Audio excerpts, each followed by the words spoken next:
Radhe Radhe dear students, welcome to our channel BSc tricks and tips. हम BSc first semester geology का unit first discuss कर रहे हैं, जिसमें आज हमारा टॉपिक है ऑक्सीडेटिव फॉस्फोराइलेशन। इसके पहले हमने माइटोकॉन्ड्रिया को कवर कर लिया है।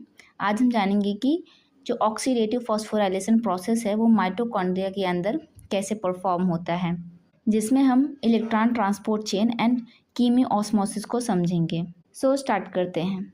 फर्स्टली हम ऑक्सीडेटिव फॉस्फोराइलेशन की प्रोसेस को वर्बली समझ लेते हैं, देन हम इसकी थियरी को पढ़ेंगे। जैसा कि हम जानते हैं कि जो माइटोकॉन्ड्रिया होती है वो डबल मेम्ब्रेन स्ट्रक्चर होती है। एक उसकी इनर मेम्ब्रेन होती है और एक आउटर मेम्ब्रेन होती है, और ये जो बीच का स्पेस होता है इसको हम इंटर मेम्ब्रेनस स्पेस बोलते हैं। इनर मेम्ब्रेन ऑफ माइटोकॉन्ड्रिया पे ही ऑक्सीडेटिव फॉस्फोराइलेशन की प्रोसेस होती है, और इस प्रोसेस के थ्रू ही जो एनर्जी होती है in form of ATP generate होती है। हमारा जो ऑक्सीडेटिव फॉस्फोराइलेशन होता है वो दो प्रोसेसेस से मिलकर बना हुआ होता है। एक होता है कीमियोस्मोसिस और एक होता है इलेक्ट्रॉन ट्रांसपोर्ट चेन। सबसे पहले हम समझते हैं इलेक्ट्रॉन ट्रांसपोर्ट चेन क्या होती है। तो इलेक्ट्रॉन ट्रांसपोर्ट चेन में जो होते हैं 4 तरीके के प्रोटीन के बने कॉम्प्लेक्सेस होते हैं, और ये जो चारों कॉम्प्लेक्स होते हैं वो इलेक्ट्रॉन को एक दूसरे को ट्रांसफ़र करते हैं, जिससे क्या होती है एनर्जी जनरेट होती है। और यहाँ पे उस एनर्जी का यूज़ करके ही हमारा जो कीमियोस्मोसिस की प्रोसेस होती है, यहाँ पे एक कॉम्प्लेक्स होता है जिसका नाम होता है एटीपी सिंथेटेज। वो इस एनर्जी का यूज़ करके एडीपी से एटीपी का फॉर्मेशन करता है। अब हम थियरी के थ्रू समझते हैं। Oxidative phosphorylation is a process in cellular respiration where ATP, जिसका फुल फॉर्म होता है adenosine triphosphate, the cell's main energy currency, is generated using the energy released from the transfer of electron from NADH and FADH2 to oxygen. Oxidative phosphorylation को हम cellular respiration के नाम से भी जानते हैं। ऐसा क्यों? क्योंकि इस प्रोसेस में इलेक्ट्रॉन का जब ट्रांसफ़र होता है तो लास्ट में इलेक्ट्रॉन को एक्सेप्ट करता है हमारा ऑक्सीजन, और इलेक्ट्रॉन जनरेट कहाँ से होते हैं? तो क्रेब्स साइकिल और जो हमारी ग्लाइकोलिसिस होती है उसके थ्रू NADH एंड FADH2 का फॉर्मेशन होता है, और यही दोनों जो होते हैं जो वहाँ पे 4 कॉम्प्लेक्सेस बने हुए थे उन सबको इलेक्ट्रॉन प्रोवाइड करते हैं, और लास्ट में उस इलेक्ट्रॉन को एक्सेप्ट करता है हमारा ऑक्सीजन, जो कि वाटर का फॉर्मेशन करता है। और इलेक्ट्रॉन के ट्रांसफरिंग की वजह से जो एनर्जी जनरेट होती है उस एनर्जी का यूज़ करके हम एटीपी का फॉर्मेशन करते हैं, जो कि हमारे सेल की मेन एनर्जी करेंसी होती है। This process is primarily occurs in inner mitochondrial membrane of eukaryotic cells. जो यूकैरियोटिक सेल्स होती है उनकी इनर वाली माइटोकॉन्ड्रियल मेम्ब्रेन पे ही ऑक्सीडेटिव फॉस्फोरेशन की प्रोसेस होती है। It involves the electron transport chain and chemiosmosis, जिसमें electron transport chain and chemiosmosis की प्रोसेस को कंबाइन किया जाता है।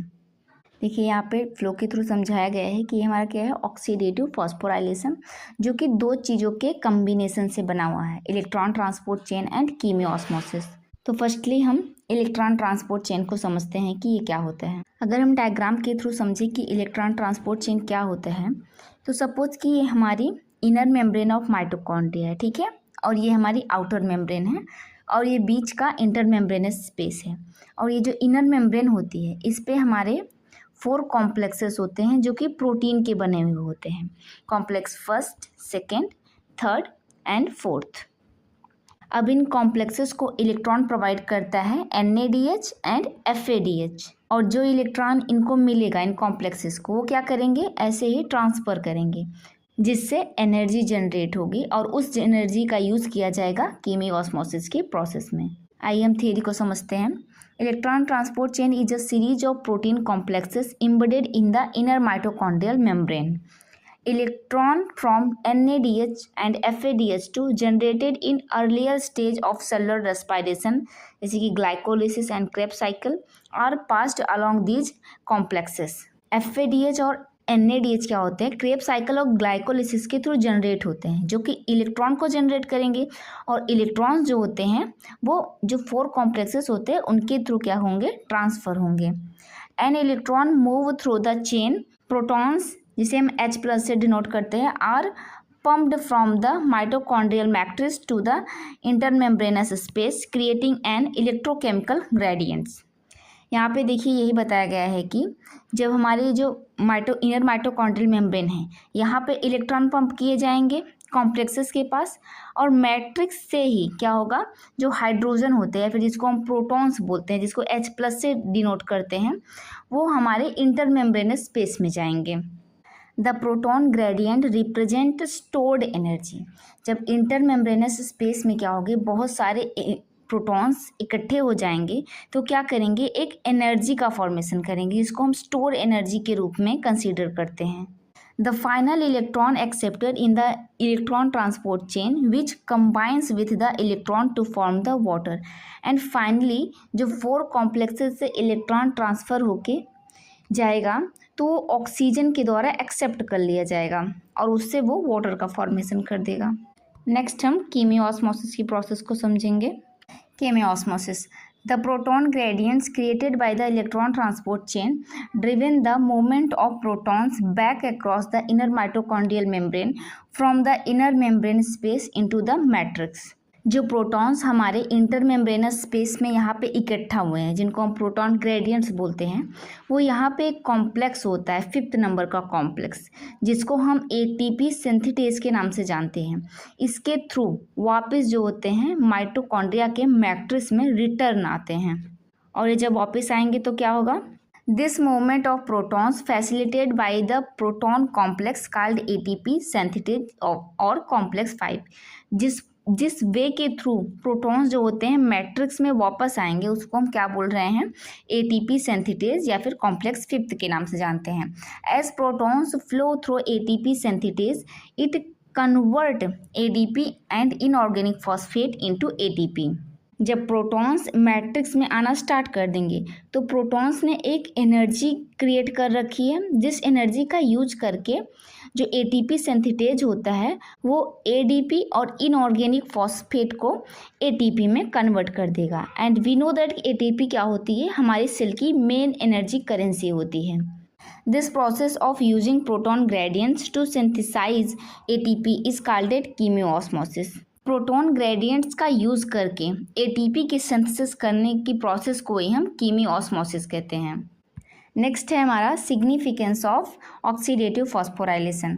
Oxidative phosphorylation is the major source of ATP in the most of cells, moving the energy needed for the various cellular processes. तो इस process के through यानी कि ऑक्सीडेटिव फॉस्फोराइलेशन के थ्रू जो होती है ATP का फॉर्मेशन होता है, और उस ATP की नीड हमारी बॉडी में सभी तरीके के प्रोसेसेस के लिए होती है। Disrupt in the process lead to the various disease. अगर हमारे ऑक्सीडेटिव फॉस्फोराइलेशन की प्रोसेस में कुछ भी कमियां आ जाती हैं या प्रोसेस कंप्लीट नहीं हो पाता है तो शरीर में क्या होगा, डिजीज़ का फॉर्मेशन होने लगेगा। यहाँ पे हम डायग्राम के थ्रू पूरी ऑक्सीडेटिव फॉस्फोराइलेशन की प्रोसेस को समझते हैं। सपोज कि ये क्या है, हमारी इनर माइटोकॉन्ड्रियल मेम्ब्रेन, और ये क्या है, आउटर माइटोकॉन्ड्रियल मेम्ब्रेन, और ये बीच का स्पेस क्या है, हमारा इंटर मेम्ब्रेनस स्पेस। अब यहाँ पे देखिए ये 1 2 3 4 कॉम्प्लेक्सेस हैं जो कि इन्वॉल्व होते हैं इलेक्ट्रॉन ट्रांसपोर्ट चेन में, और ये हमारा 5th कॉम्प्लेक्स है जो कि कीमियोस्मोसिस की प्रोसेस को में इन्वॉल्व होता है। और इन 5 कॉम्प्लेक्सेस को कंबाइनली हम बोलते हैं ऑक्सीडेटिव फॉस्फोराइलेशन। ये ऑक्सीडेटिव की फॉस्फोराइलेशन की प्रोसेस में हेल्प करते हैं। यहाँ पे जो NADH है और FADH2 है वो कन्वर्ट हो जा रहा है NADH प्लस 2H प्लस में, और जो FADH है वो कन्वर्ट हो रहा है FAD प्लस 2H प्लस में। और इस प्रोसेस के थ्रू ये क्या कर रहे हैं, इलेक्ट्रॉन्स को रिलीज़ कर रहे हैं। यहाँ पे देखिए कॉम्प्लेक्स 1st और 2nd में इलेक्ट्रॉन्स रिलीज हो रहे हैं और उस इलेक्ट्रॉन को ट्रांसफ़र कर रहे हैं। यहाँ पे एक यूबिक्विनॉन होता है जिसको हम कॉम्प्लेक्स यूबिक्विनॉन के नाम से जानते हैं, और ये जो यूबिक्विनॉन होता है ये इलेक्ट्रॉन को फर्दर ट्रांसपोर्ट करेगा कॉम्प्लेक्स नंबर 3 में, और कॉम्प्लेक्स नंबर 3 क्या करेगा, साइटोक्रोम C के पास उस इलेक्ट्रॉन को ट्रांसफ़र करेगा, और साइटोक्रोम C कॉम्प्लेक्स 4 को इलेक्ट्रॉन को ट्रांसफ़र करेगा, और लास्ट में जो कॉम्प्लेक्स 4th होता है वो इलेक्ट्रॉन को मैट्रिक्स में ट्रांसफ़र कर देगा जहाँ पे ये ऑक्सीजन प्रेजेंट है, वो इस इलेक्ट्रॉन का यूज़ करके देखिए यहाँ पे वाटर का फॉर्मेशन कर देगा। तो यहाँ पे जब ये इलेक्ट्रॉन को यहाँ पे इन कॉम्प्लेक्सेस को दे रहे हैं तो यहाँ पे क्या बन रहा है, हमारा प्रोटॉन्स का फॉर्मेशन हो रहा है। अब ये प्रोटॉन्स क्या करेंगे, मैट्रिक्स से इंटरमेम्ब्रेनस स्पेस में जाएंगे और यहाँ पे जाके एक्यूमुलेट होने लगेंगे। और जब इनका कंसंट्रेशन मैट्रिक्स में बहुत ज़्यादा हाई हो जाएगा तो ये कॉम्प्लेक्स फिफ्थ के थ्रू नीचे आना स्टार्ट कर देंगे। इस कॉम्प्लेक्स का नाम होता है एटीपी सिंथेटेज। और एटीपी सिंथेटेज क्या करेगा, इनऑर्गेनिक फॉस्फेट और एडीपी का यूज़ करके, और ये जो एनर्जी आ रही है यहाँ से, इसका यूज़ करके वो एटीपी का फॉर्मेशन कर देगा। आई होप आप सबको ये डायग्राम क्लियर हो गया होगा। अगर किसी भी स्टूडेंट्स को किसी भी कॉन्सेप्ट में कोई भी डाउट हो तो आप कमेंट सेक्शन में कमेंट कर सकते हैं। इस तरीके की और वीडियोस के लिए चैनल को लाइक, सब्सक्राइब एंड शेयर करना ना भूलें ताकि हमें मोटिवेशन मिलता रहे नेक्स्ट वीडियोस को बनाने के लिए। ओके स्टूडेंट्स, अपना ख्याल रखिए, पढ़ाई करते रहिए। राधे राधे।